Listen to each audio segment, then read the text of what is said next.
But that idea that unless if you even have doubt or questions about whether something the church teaches is true or correct or not, you've effectively separated yourself from the faith. You're an apostate at that point. Well, that makes it a cult.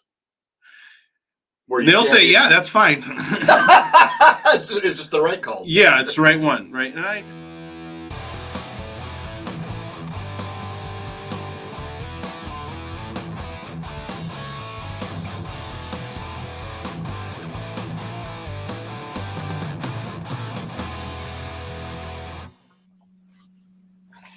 Welcome back, everyone. Craig and Jonah here today, bright and early. As always. Well, not always, I guess, but it better not per usual. It better not make me too tired tonight. Tonight's the night. Tonight's the monsoon season. The 4-day rain start. Yep.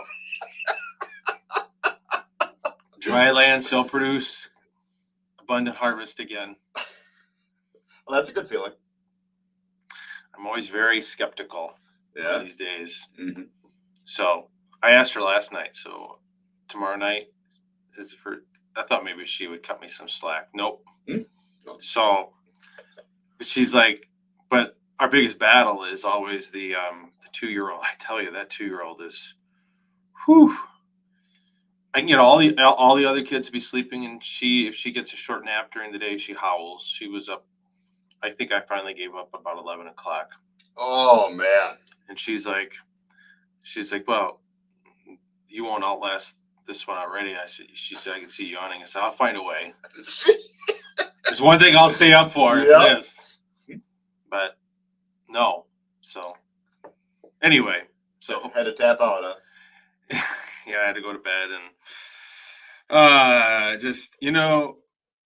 I think this is the great illusion that people have that NFP, that's no problem. You abstain, and then when you don't have to abstain, it just works itself out. You get It doesn't work that way at all. Not really. I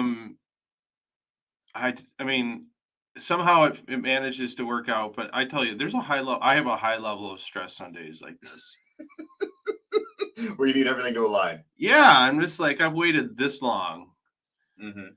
And another day would be a really inconvenience for me. Because I'm tapping. And that is something that I think, especially if you're not a man, you don't understand what that's like. Yeah, I think it's just another day for her for the most part. Mm-hmm. But I don't know. All I know is I've got a limited supply here. And this was a later peak than usual, to the point we were wondering if it was even going to happen. So I was starting to get worried there that we were just going to not get any chances. Or if you're pregnant, then you can do it all the time. Yeah. Well, not if you ask John. I don't know. Yeah, those guys, I tell you, they're gluttons for punishment. I mean, they really are. I'm losing sympathy for those folks, because they're the same folks that demand the marital debt and rail against NFP and stuff like that. I'm like, fine, go ahead and abstain all through pregnancy, but I don't think you just get to start once postpartum. I think under the old rules, the wife had to not be lactating anymore. So I think. Is that a rule? I think it used to be. I mean, I think you should. How many different rules for sex have we had? We had 4 days a month during the Middle Ages. Then we got no lactation. There's always room to make it even better. More discouraging. Boy, I didn't know about that. That's wild. Mm-hmm. And now for some women, or for some couples, even when they're breastfeeding, the cycles come back. But for us, thank God, it's usually a good year or so. So I'd be looking at close to 2 years most of the time. You think I'm grumpy? You think I'm grumpy after 18 days? I can't find, so I just Googled that quick, whether or not trust me. sex during lactation was forbidden, and AI could not find that. And they say that sex is allowed during pregnancy, according to the Catholic Church. So Well, this that's is the AI. liberal, that's the liberal modernized version. You can't trust those guys. Yeah, Catholic Answers has a website specifically about how sex during pregnancy is not sinful. They're all in on it too. The road to perdition is paved with pregnant sex. You heard it here first. Oh, then we get to some weird questions in Quora about whether or not drinking breast milk of a sexual partner is forbidden in Christianity. I don't know. Something I don't really have to deal with, I guess. I've never been tempted. Never had that kind of urge. I just get a protein shake, I guess. But, I guess women do sell their, breast milk for... But they're selling it to other people for babies, I guess. I don't know. Well, no, I think it's a big bodybuilder thing. Because of all the... Cheapers. I don't know. People... There's all kinds of protein shakes available. Or eat meat. I ended up in one of these Facebook groups. I don't know how it showed up my feed. It's like Fit Over 40 group. And I thought, yeah, I'll join that and see. And so I requested an invite and got in. And all it is guys like that literally spend all their time in the gym, huge muscles, women, like bodybuilding women, 60-year-old women. I'm like, I don't think I'm going to be posting any pictures in this group. Did you feel inadequate? I felt out of place. I was just like, I'm pretty certain I can outlift a lot of these guys, but yeah, no one wants to look at this physique. Best just keep. Takes a lot of energy to fuel that. Yeah, right. Yeah, I'm kind of like I said, I'm more of an old plow horse than a racehorse. So it's a good analogy. I'm not going to get there fast, but I can get there. I can plow. I can plow for a while, but yeah, I don't know. We're not talking about NFP anymore. No, I think we got off that subject. But it's funny. So in the back of church, speaking of that, somebody that we know, they were talking about how. So since I do the cold plunge or whatever, are you still doing that? I stopped a couple weeks ago because we got sick, and I just didn't feel like it. And that's why you got sick. It's really hard to get back in the groove on that, so I will though. I bet it is. Because it's like I don't know if I really need that anymore. No matter how good it feels. That morning trauma in your life is no longer there. For right now, but it'll come back. But anyways, he was talking about how he got up and took a cold shower, which I think is more difficult. And he has 11 kids, and he should probably take fewer cold showers. Well, he said he's like, I think cold showers are great for NFP, and I said. So when I was in like 7th or 8th grade, the nuns told us that the cold shower trick was probably not a great idea because you were getting naked to take a shower, and it could lead to temptation. I was like, So I told him that, and he's like, I don't know. He didn't agree. He thought that the cold shower was enough of a deterrent. Do you suppose St. Alphonsus Liguori showered with his hands behind his back? I don't think they had showers back then. Bathed? How about a lot of guys drowned back then? You kind of slip and lose your position. You can't get back up. I don't know what St. Alphonsus Liguori's bathing technique was like, but yeah, probably didn't, just in case. I suppose that was a repellent for women too. Right. Oh yeah. Yep. Keep the confession short that way too. That's right. Yeah. Marriage is a near occasion of sin, and so is bathing. So you should probably avoid both of those things. It's true. Yeah. Speaking of, so our pastor yesterday, we were both there. Yep. Went through the laundry list of no-nos for Catholics. More so, I thought it was more so from like a voting perspective, like forming your conscience, and not in a partisan way at all. No, but he reminded the Catholics there that there's like no divorce, no abortion, no contraception. Just always interesting when it comes up. When the priest officially reminds it, I always get uncomfortable, even though I've never used birth control and I never will. I know the vast majority of people there have used birth control. Yeah. Right? Or still are. And I always wonder what it feels like. Or if he'd point you out and say, no going solo in the shower, Craig. Yeah. That's right. I heard you, Father. I thought confessions are confidential. Yeah.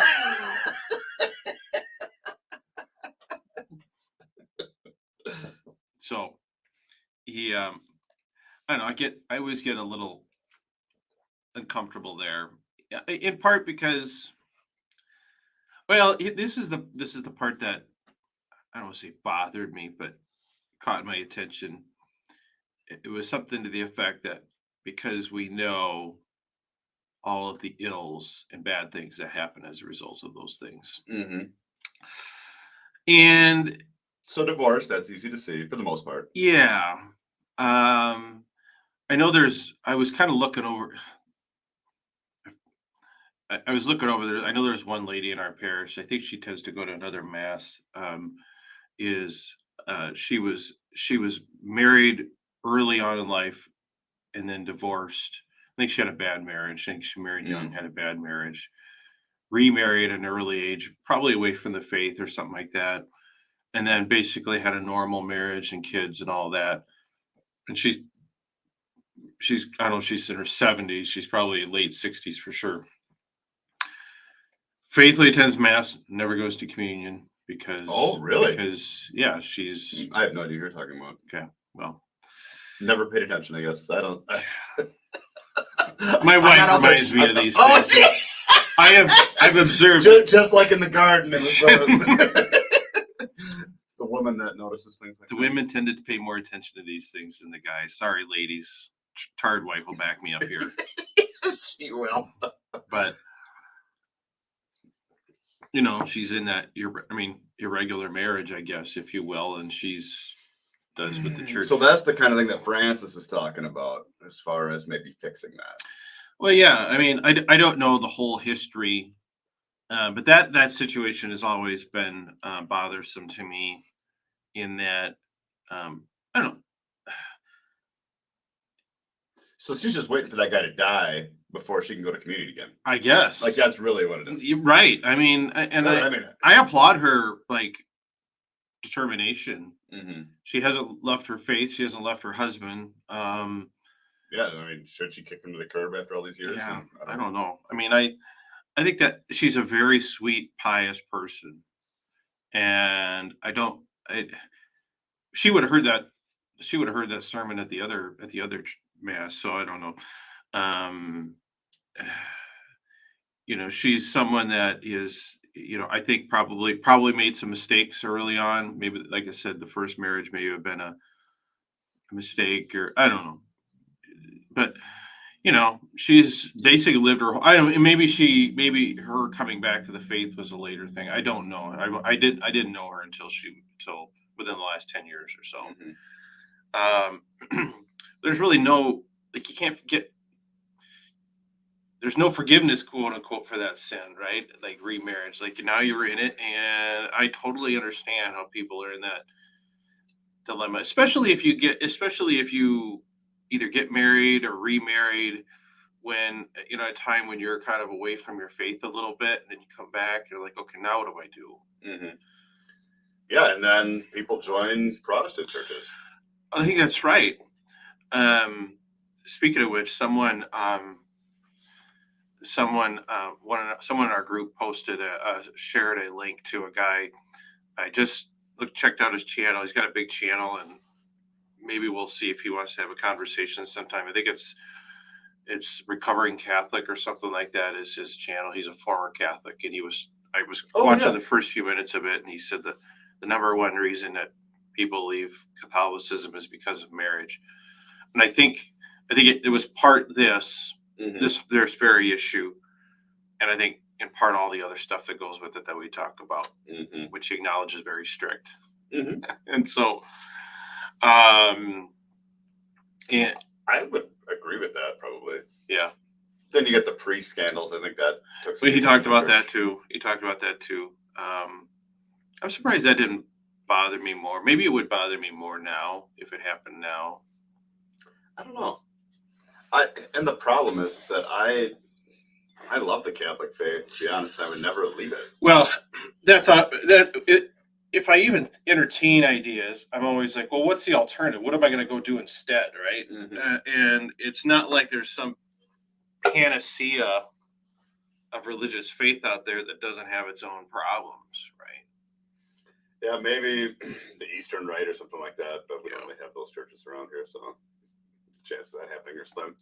But I just feel like whenever I've been to a Protestant service, it doesn't feel real or authentic. Like, it's fine, you know, like they have great preaching typically and great music. But it's funny, my daughter, who's in college, is, you know, she's going through a phase of her life. She's trying to make some sense of things, and she's dating a non-Catholic. And so one weekend she decided to go check out his service too, right?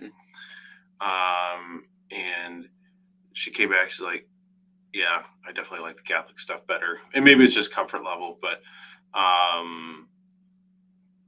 you know, I just I have to think that if I was ever to consider that or even dabble in another faith, I think I would have all the more internal struggles than I do now, which are not insignificant, but I'm still comfortably Catholic and plan to stay that way.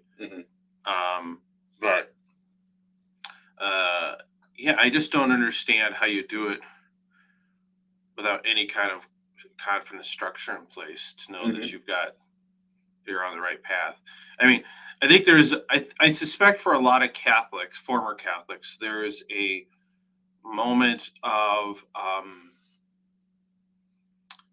relief that goes from kind of not having all these rules constantly hanging over your head. I would enjoy that, feeling that for a little while, right? God doesn't care anymore. Yeah, but I think at some point that goes from liberating to being very uncomfortable. It would for me, but at the same time, I had someone email us just a couple days ago, thanking us for the show. This person was a Catholic convert and said that initially it was very comforting to be Catholic as compared to their former non-Catholic ways. But eventually that wore off, and then there was just tensions, things that this person couldn't accept, that I think at least intellectually have departed from Catholicism, but I think they're still participating for the sake of their spouse and children. But you know, there is that honeymoon phase, I think, that a lot of people go through anytime you make a change like that, and then reality sets in, and then it's like, okay, now what do we do? Yeah. But so anyway, yeah. But so our priest talked about that, and then the priest mentioned also, you know, no contraception, which again, I mean, not to judge, but I don't think you have to think very hard to understand. You could tell which of the families in the church are using some version of NFP or not. Yeah, we have one of the smaller families with 4. Yeah, that's right. That's really because we got married later in life. Yeah, right. I mean, those of us that don't use birth control, it's pretty evident for the most part, right? Yeah, and so like the guy that was talking about NFP with 11 kids or 12 kids, it's like, how many kids would you have really had? You know, like, can you really have that many more kids? I don't know. Like, NFP may be birth control, but it's kind of like a sieve. You know, like there's still a lot of water going through the filter there. I have a feeling that they're not super rigorous about it. Well, you're not that far off from him. Yeah, but he's younger. They've been at it a shorter period of time. Yeah, they are a little bit younger. We've kind of been slowing off. I think they're picking up pace. They could have 15 kids, I think, pretty easily. I don't think he has a gatekeeper in a household the way I do. Marry a gatekeeper, yeah. You really need a crack to whip gatekeeper. I think if you're gonna make this work. No, my warden didn't really start, you know, enforcing real rigorously until we already had 9 kids. Now she's not taking chances. Oh man, that's funny. So, but you know, and actually, there probably aren't. I think there's far more larger families now than when I was a kid. Like I think birth control was more common in the 80s than it is now among Catholic families, I think. Right. Like there were no families as large as the ones that we have around us now. Well, you could see it. You could see the demographics in the church, in our parishes and stuff that I think were very typical, say in the 80s and 90s. Everybody had like 2 or 3 kids. Yep. A large family was 4, honestly. Right. Even in our rural area. Yeah. I think that is, I think that's kind of a positive sign. I don't know. I hope that's a positive sign that people are, looking at that, maybe being more serious about this part of their lives. But, I'm always fascinated by this argument because someone made it on, I don't know if it was a Twitter or in our YouTube comments the other day about how, Pope Paul VI always gets credit for being so prophetic with Humanae Vitae about all the horrors that are going to fall to the world if we accept contraception and stuff like that. And I'm not saying that's wrong, but I tend to think that is real easy to say when we haven't lived in an alternative. Like we don't have anything to actually compare it to. Other than the Protestant churches, which are growing in a lot of respects, I think at least some of them, like there's the large church in our area that they're massive. And basically a lot of people that I know that have left the Catholic Church, they go there. And that's like their option. It's like here in town? Just in the area. Okay. But they have no problems with money. They're continually adding on, and they have surplus of money in the hundreds of thousands of dollars, every year. It's my perception, and I don't know much about the Protestant things.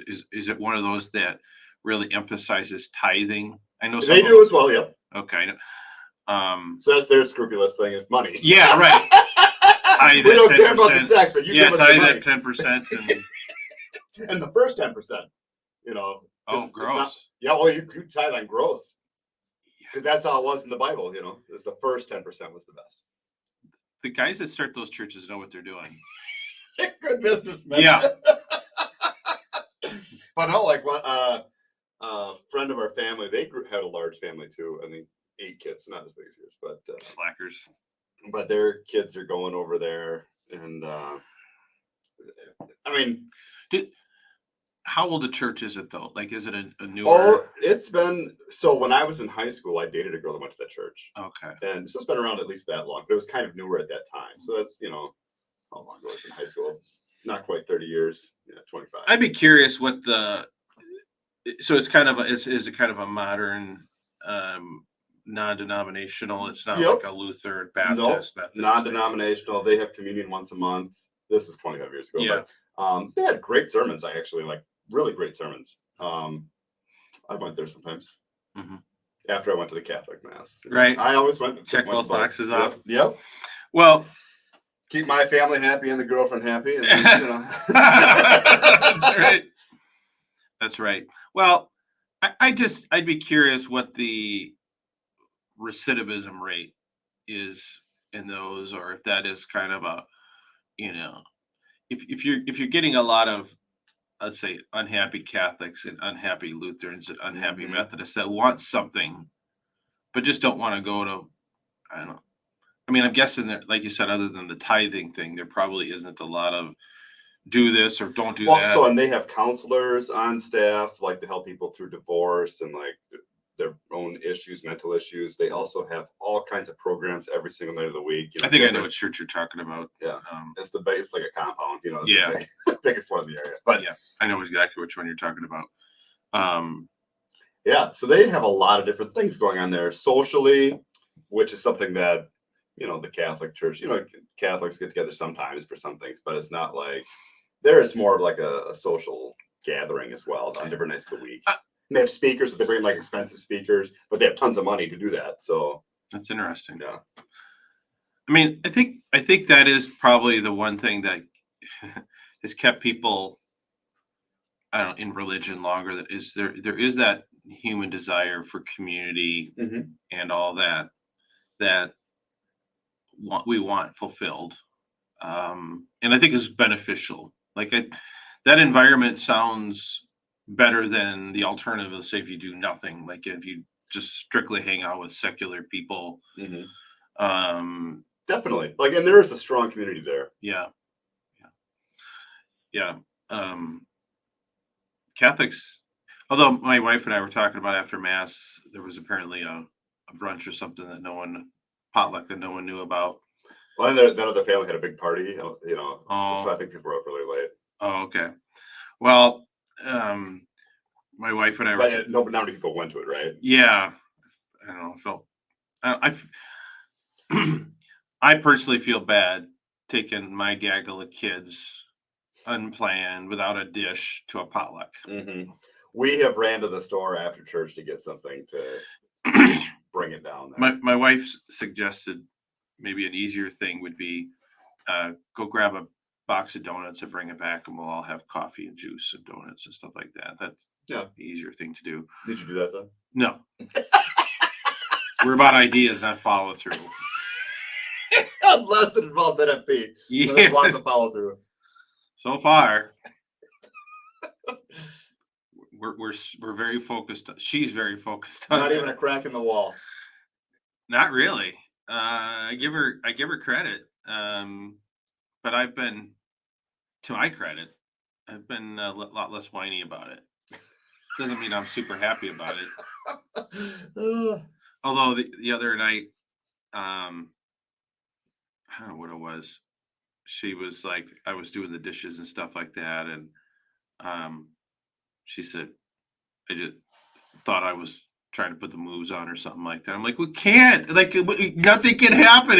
We're just try to be nice. Just trying to be nice, and I was. Maybe you could, since her weakness is ice cream, you could possibly train her. Like maybe every time afterwards, you just bring her ice cream. Be like, just conditioning. I was talking to my wife about the ice cream thing and just how that was her weakness versus, like our weaknesses. And she said, well, if you have ice cream, there's a lot less mess to clean up. Oh, my wife would definitely take the ice cream over that. That's funny. She would say the reason she needs ice cream is because she has to deal with me and all the kids that we've brought into this world. You made it happen. Yeah. It's all you. It's never our stuff when it's. My wife says that kind of stuff too, where it's like, it's not like us as often as I'd like it sometimes. Yeah. It is a joint venture, I think, being married. It sure seems like the we means me. Credit is a joint venture, not blame. Remember that. It's in the fine print, right? We're flying this week. We're going to go to the Hot Air Balloon Festival in Albuquerque. So we're flying as a family, all of us in the plane, and it's going to be fun. But our middle son is really nervous about flying. Like, really Has he flown before?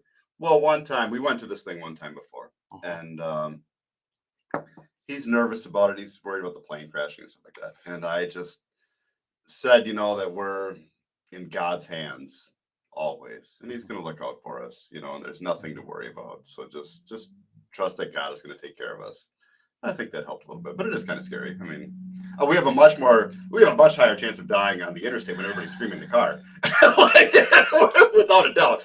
I mean, there's something about flying. Yeah, we drove to New Mexico 2 years ago, and the kids were younger at that age too. Like at that time, they were all under the age of 7 or 8, and I mean, there was real wild times in the car where you're on the interstate and just take every ounce of focus on the road, and you have those, I don't know, close calls on the highway and stuff. You don't remember those, but my wife, when she went out to for when our oldest was graduating from boot camp for the Marines, was flying into San Diego and had a pretty rough flight. She was throwing up. The other boys were throwing up. Oh, and that's etched in her brain. Like every time we sat on an airplane, she's getting it, like I said, it was just turbulence and feeling sick. It's funny how that just our brains just go to like worst case scenario. I think it has to be that we just feel so helpless. Like like at the end of the day, you're completely powerless. If something goes wrong, you're powerless. At least if you're in a car, you feel like you can break a window and get out. You got a fighter's chance. Yeah, even if you go to the lake, you feel like, okay, you thought through a process. How do I get out of this car, right? Yep. As irrational as that is. Yep. Yeah, so we all went to confession. Oh, the kids, they get to go at school, but my wife and I went to confession, and I told her I knew the line was close, so I had to wait. So this is funny. I had to wait for her. I told her we got to leave, around this time, and she was shopping. She didn't get back in time, so we got there. I knew the line was long, and cut in. No, I told her you go ahead of me because it's going to be close. She was the last confession heard, so I did not get to go to confession. Oh gosh. So pray for your pilot, I guess, huh? Yeah. I wonder if it's Joe Pilot. Yeah. He's retired. Yeah. But yeah, so I don't know if that's a sign or what, but I'm going to try to go to confession today, I guess. And say hi to our old friend. Yep, say hi to Yeah, he's heard my confession 1,000 times probably. Has it been a little while? Or have you been like a month. Okay. So yeah. It's not nothing too exotic compared to what he's heard before. Yeah, so. Right. Someone was saying at Twitter, someone was complaining about how they missed confession because a lady with all her little kids was in the confession line, and what the heck do these kids got to confess and stuff like that? And I said, just stop sitting. You don't have to worry about it. That's funny. But someone mentioned, like it would be nice. Have you ever been to Disney? No, I have not. If you pay extra, you can get like this. Oh, the fast pass. Fast pass. They need that for confessions. That'd be funny. Yeah. So yeah, you could pay $25 a year for membership, the confession membership. That maybe that gets around our tithing problem. That's true. All you men. Well, so that's it. So we're in line, and I knew we were in trouble when there was 3 women ahead of us. and I mean that not in a sexist way, but like they tend to take women take a long time in the confessional, whereas the men. Yeah. I can guess what everybody's standing there for. Yeah, I just so we can all go together, really. Yeah, that's right. He was like group penance for you guys. But yeah, I was like, oh boy, we're in trouble. Yeah, sure enough. Yeah. So we're late because of shopping, and then there was several people ahead of us in line at the confessional. So I don't know. Fortunately, and this is just my observation, and do you think men tend to go to confession more frequently than women? I think so. Especially if you're serious about it. Like, I think for women, their mortal sins probably aren't obvious, which is kind of a paradox. Yeah. Yeah. Whereas for us, it's clearly outlined. Yeah, I mean, since my wife might listen, I definitely think that women sin less than men. Us men, we're just terrible, wretched sinners, and we just have lots more reason to go. It's true. That's probably the reason. And it doesn't have anything to do with the specific rule. No. That they don't have to deal with. Nope. There's no difference. Our experiences are all the same. They don't seem to be as scrupulous about it as men. No. But, yeah. I don't know what that says either, but. Yeah, we just weaker in overcoming sin, or we just even because like you said, so your wife's weakness is ice cream, so like if she eats a whole quart of it, even is that gluttony? Like would she even nobody'd even think that. I don't think but Alphonsus Liguori might have back in his day compared to what the food options he had. He might have said, oh, that's a lot of calories, How many spoonfuls did you have? Yeah. Can't confess them more than 3 times a year. Right Well, they probably didn't have a lot of ice cream back then, so that was a little. That was easier. Life was easier back then. Yeah, it was. This thing has been around since the dawn of age, dawn of man. It's true. When primates do this sort of stuff, it's been there a long time. Yeah, we got. Although we got a friendly piece of criticism from one of our folks who. I think the subject line, the email says you're spreading heresy. So I was like, I suppose I should open this. Yep. Well, don't want to be doing that. What did they have to say? Well, so this person, I won't. They're an active listener. They were. I think they're taking a break, Okay. but promise or threaten they'll be back. And was angry because somewhere in the comments section they were arguing. I think I gotta be careful how I say this without giving too much information away. Somewhere in the comments section, one of the other commenters, it was the topic was it was kind of the marital debt type stuff. Like, should a man be able to make his wife engage in that if she doesn't really want to, and stuff like that? Is that and this person was advocating for that position, and the other people were repelled by that and said it would be better for a man to just go to do other acts or something like that, and get his wife pregnant. I take no position on that.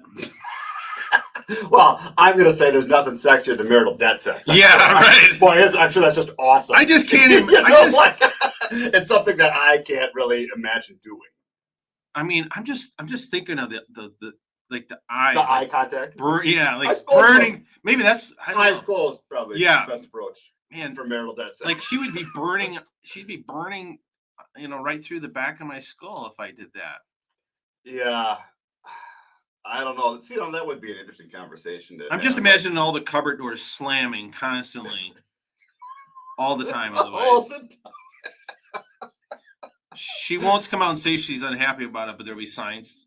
I'm fine. Yeah, I'm fine. That's right. I'm fine. Well, and in her defense, it's pretty messed up. Like, I think that the marital debt is really messed up from that point of view. It depends on, and it depends on whether or not what the reason for no is, and if she's really just neutral versus anti doing it. Like, yeah. Obviously, I think, and if she is in a negative mood, does not want to do it, then it's just really messed up. Like, I mean, that is not. I just don't know how that's going to help. I mean, how's that? It might help you in the short term, but my gosh, it's just messed up. So it's one of the more messed up concepts that the Catholic Church has, in my opinion. I think. Yeah, I feel very comfortable. That's not condemned, at least. Yeah. Like, how can you do that with somebody that doesn't want to? Like, that's just messed up. Yeah, I don't know that they've officially abrogated that concept, but they've kind of stopped talking about it in non-traditional circles for good reason. Yeah. But the traditionalists love to bring that up, and I just think so. Anyway, and they'll say, "Well, that goes both ways." It's like, yeah. Yeah, right. Yeah. And then, but even but in the comments, this person was saying if, as opposed to the marital debt, it'd be better just to use other acts or something like that. And this person blamed us for coming up with that because apparently people didn't do any of that stuff until no other acts before we discussed it. Apparently. That's right. It wasn't until the last couple of years in the age of history that people figured out there's other ways to engage in sexual intimacy other than the conjugal act. I don't know. We're innovators. Yeah, I guess so. Jeepers Christmas. Holy cow. So that was the heresy that we were spreading? Or what? That was against marital debt. I think part of the heresy is to the extent that we've suggested that other acts are okay or have questioned whether they're wrong or something like that, which this person doesn't think our little do not take theological advice from us is adequate. Like, I don't know. I mean, I don't think I've come out one way or another on a position on that. I mean, I think we've asked some pretty, we've certainly done some episodes on what the Catechism does and doesn't say about it. What's a fair reading of that? People got to decide for themselves, and people should talk to a priest about that. That tends to be how it comes up. I think there is a lot of inconsistency in what priests individually tell people about that stuff, but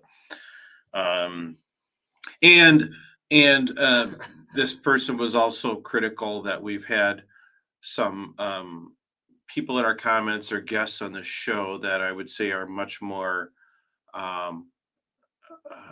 kind of on the way out of being Catholic are really kind of stating things about Catholicism that they don't believe are true or whatever, and that it's sort of our job to push back and remind them that they're committing heresy and they must be an anathema and all that. And I'm just like, I mean, is it my job? Is it our job to like, then we'll just be like every other channel out there. We're just having a conversation. I just think people ought to be able to speak their mind. I mean, you need to be an adult. I mean, I suppose if someone really crossed the line, but everyone we've talked to, everyone we've had on here, I think has been sincere and genuine. It's not like we've had some rabid anti-Catholic. Yeah, they're respectful. Yeah, I mean, people respectfully struggle with this stuff. It reminds me, and this is the the conversation that constantly comes up. So there's another guy that's always in our comments, definitely a traditionalist, who has a big hang up on what level of assent you must have, or what level of intellectual dissent is okay and still be Catholic. Because I know there's some that say you can't even have intellectual disagreement with the church. John Farrell. No, right? He doesn't think that, right? Like he says that you have to agree with everything. Right. Yeah. Kind of that line of thought. And I once thought that, but that idea that unless if you even have doubt or questions about whether something the church teaches is true or correct or not, you've effectively separated yourself from the faith. You're an apostate at that point. Well, that makes it a cult. They'll say, yeah, that's fine. It's just the right cult. Yeah, it's the right one, right? And I just, and this is the distinction I try and make, and I don't know if this is the correct one or not. You can't, you can, and they'll say, well, because here's what I'll say. I'll say, well, you can't make your mind believe something it doesn't believe, right? Right? Like you can. Your mind is the product of information and reasoning and all that, and yes, faith is part of that. But let's take the subject of purgatory, for example. Okay. And this is an example we got talking about. Can a Catholic still be a good Catholic and have, let's see, substantial doubts in their mind as to whether purgatory is real or not? I mean, I would think you could still be Catholic, but yeah, and they're like, well, as long as you say, I have doubts about it, but I accept it as true because the church teaches it's true, and I have to, I have to believe that. And I'm like, okay, I mean, but if in your heart, like if in your sincere heart, you're just like, I'm deeply convinced purgatory isn't real. Like you can't, like you can only lie to yourself so much. Like you can only say the pen is blue. It's a pretty rigid way to view God too. Yeah, I mean, my take is this, and I could be totally wrong. I think if you sincerely desire the truth, and you're sincerely aware of your own weaknesses, and say, this is what I believe, or this is I can't believe this right now, but I'm willing to believe it, and I want to believe it, and leave it at that. I think as long as you have that disposition and that humility and acknowledgement of my own limitations, to me, that is what the Lord requires of us. But I think they want a step further. Say it. Say you believe it, or say you accept this and that, and just like that. I think a lot of people reach that tipping point in their lives over one thing or another. And I think that forcing them to say it or leave, say it in your brain or leave. I think a lot of people are like, well, I can't say it. I don't believe that. I guess I leave. I guess I'm gone. And that it sort of reminds me of what happened with, Humanae Vitae. The church had at least was considering the opportunity, to pivot and maybe take a different direction in contraception. And for one reason or another, elected not to. I think with the expectation that if they drew the line here, most people would would get in line, and the reality is most didn't. Mm-hmm. Today, I don't know, maybe at the time, but certainly as time has gone by, vast majority of Catholics don't follow Humanae Vitae, right? And it feels a little bit the same way. It's kind of that power play that I wouldn't even say the church does it. I think a lot of people that are Catholic make that power play. It says you must say this is true or consent to this even if you have doubts, or you're no longer Catholic. Get out. How many people told us stop calling ourselves uncharted Catholic, man? Can't use the term Catholic. I'm just like, I don't think that's what's required. I hope not. We should be able to talk about things. Yeah, or people should be able to have, especially things that's important to marriage and life. And, right. I mean, the people that advocate for marital debt, it's just appalling, to be honest. I didn't think if you get pregnant during that. I mean, that's just unreal. All of that is bad, I think. Yeah. For families, and there really should be some more firm stance against that, I think. I mean, I get the practical purpose of it in light of all the other stuff that church has traditionally taught about sex and marriage. Like, I mean, if the frustrated husband taking care of business in the shower is going to send him to hell, I guess. Then the wife. I guess you got to have that. I don't know. I mean, that's it. It all kind of feeds off of itself. And I don't know that you would need the marital debt if it wasn't all this other stuff. Especially if other acts were involved, or if masturbation didn't equal adultery, essentially. Right. Or, pornography is no worse than just solo alone. Yeah. I mean, I don't think people like to say it, but I think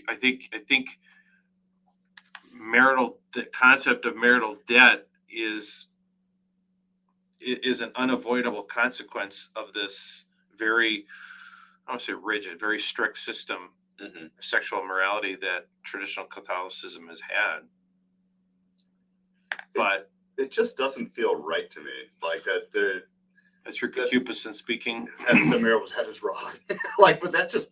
Yeah. It really bothers me, and I think it should bother a lot of people that people actively promote that. Yeah, I mean, it's about as appalling as it gets. Yeah, within marriage. Yeah, I mean that is especially for women.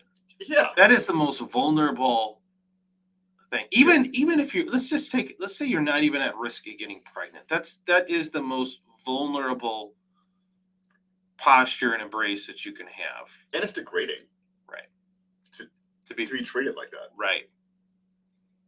Yeah, without a doubt, because isn't loving. These same people, I had this exact same crowd will say, yeah, if your wife is on contraception, you're treating her like a prostitute, and I'm like, ugh. I mean, as long as you're both. I'm not condoning contraception, but if it's or prostitution, right? Just in case that wasn't obvious enough, right?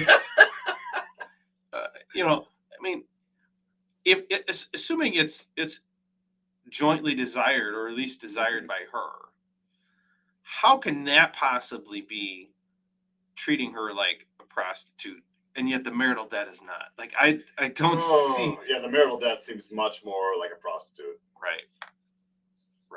And with no payment. Yeah. And there isn't a justification for that other than, well, that's the way we've always taught, or it always comes back to, this is something that was believed for a long time, which I'm not saying isn't right. But let's look at history, and let's look at how women were treated and how marriage was viewed. And so I don't think the answer to all these problems is just go back to the good old days, invoking marital debt and then abstaining throughout pregnancy and lactation and all that. Like, that's just I just don't know who gets excited about all that. Yeah. Other than people that like rules. Yeah. I mean, Yeah. Rules are great. Rules for the sake of rules are not great. Like, I just think I think there's a difference there. and maybe marriage is too complex to make concrete rules. Everybody has different situations. That it's even with sex in marriage, there's times where I don't know, it might be more grave matter than others. And I mean, you just can't make hard and fast rules.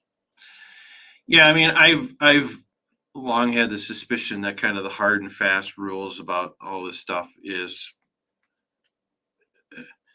again, kind of how marital debt has a sort of an obvious functional purpose in light of the rest of it.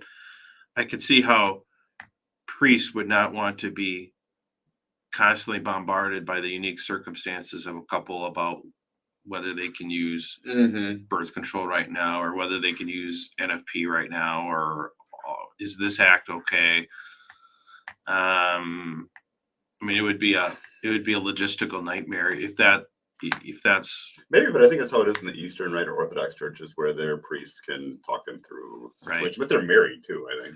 Yeah, for the most part. Yeah, the fact that they can at least factor in circumstances seems to have some appeal to it. I don't know what that's like in real life. I mean, in practice, yeah. I mean, the one thing that does give me some pause is I see the non-Catholic churches, other than, say, the Eastern Rite, how they are now.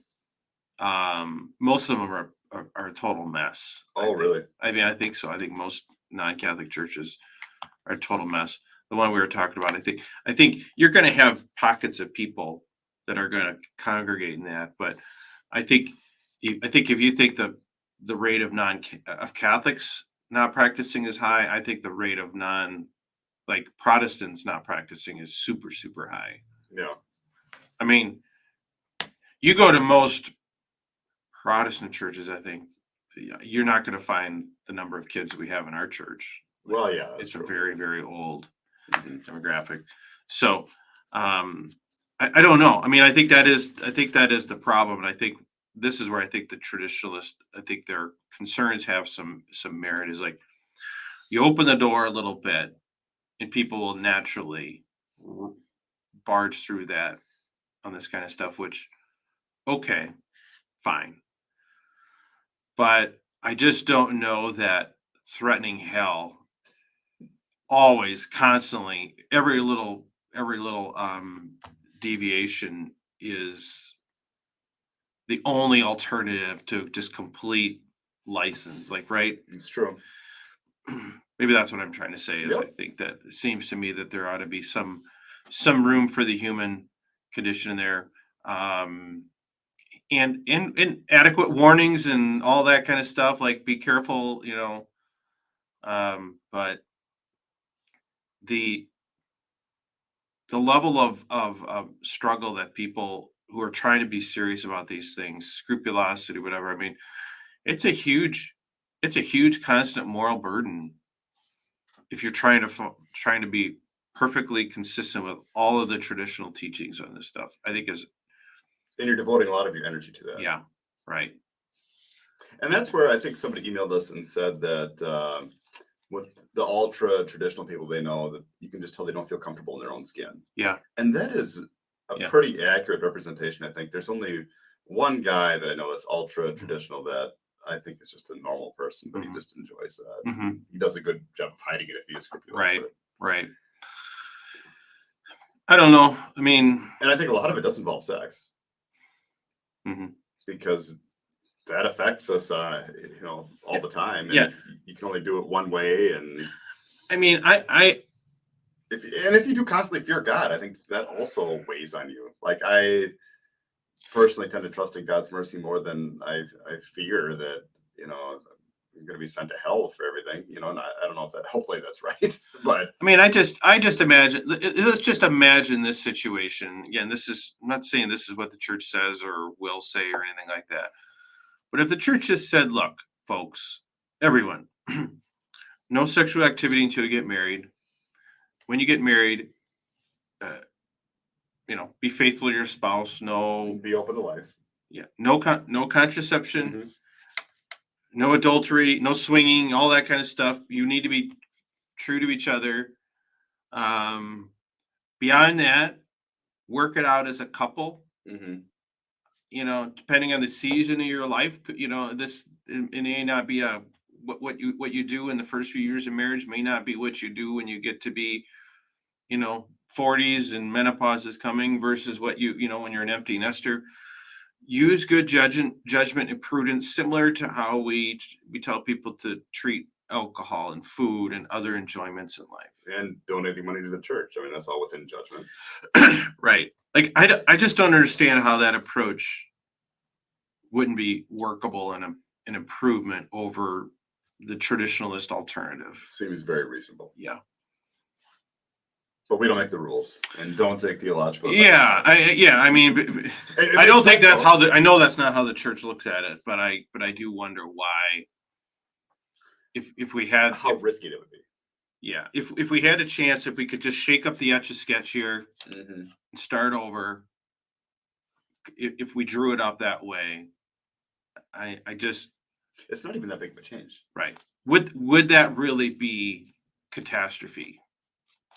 I don't think so. I think people would feel it wasn't taken far enough, as far as allowing contraception or things Right. like that. Yeah, I get that. But it seems more natural too.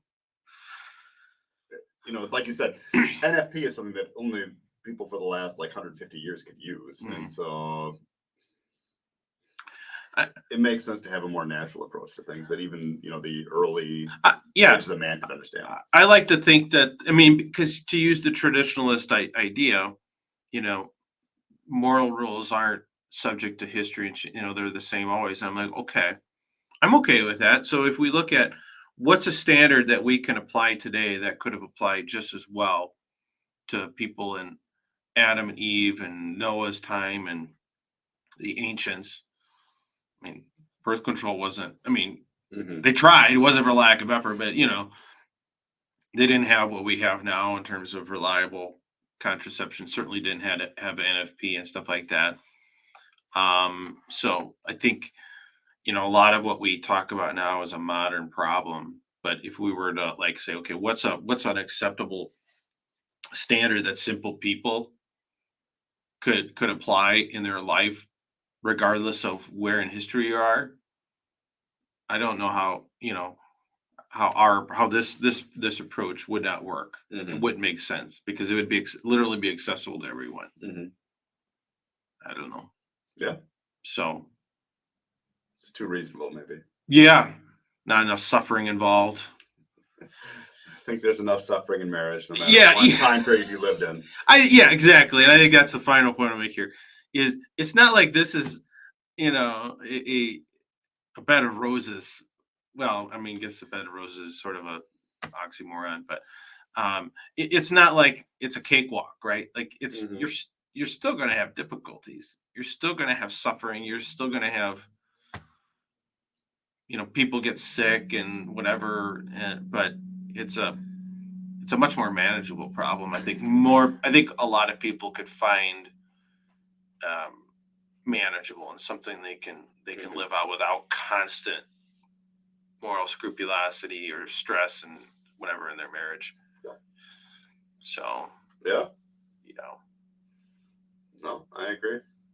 I would like to hear someone explain why that approach, why that general concept is just so incompatible with human nature and our concept of God. I'd like to know why that. I'd like to have someone explain that. So yeah. Okay. Open invitation. Yeah. Reach out to us. Send us an email. We'd be happy to talk to you. I'm sure you haven't heard the last of that one. So yeah, and it's been a week now since we've been called a heretic or promoting heresy. Yeah, I think I was thinking we got to get one of those little boards that say days since being called a heretic or whatever. We can hold up whatever. We're not trying to be heretics. We're just talking. yeah, I mean, I don't know. For every one of those folks that comes on and gets all bent out of shape about that, I get 2 or 3 messages from people thanking us for being for approaching these things the way we do, and giving a space for people to talk and share their struggles. And so, for better or for worse, this is the course we're on, and I feel like this is where we're supposed to be. And so, pray for us. Yes, please. Especially for Jonah while he flies with his wife and kids. Yes, please pray for us. So, all right. Yeah. Okay. Well, that was a bit of a long one, but I think it was necessary. So this probably won't come out until next Sunday. I'll be live streaming this week. Sounds In good. the meantime. So anyway, thank you for everyone that hung through. Thank you, Jonah, for that. And until next time, everyone, have a good one. We'll see you.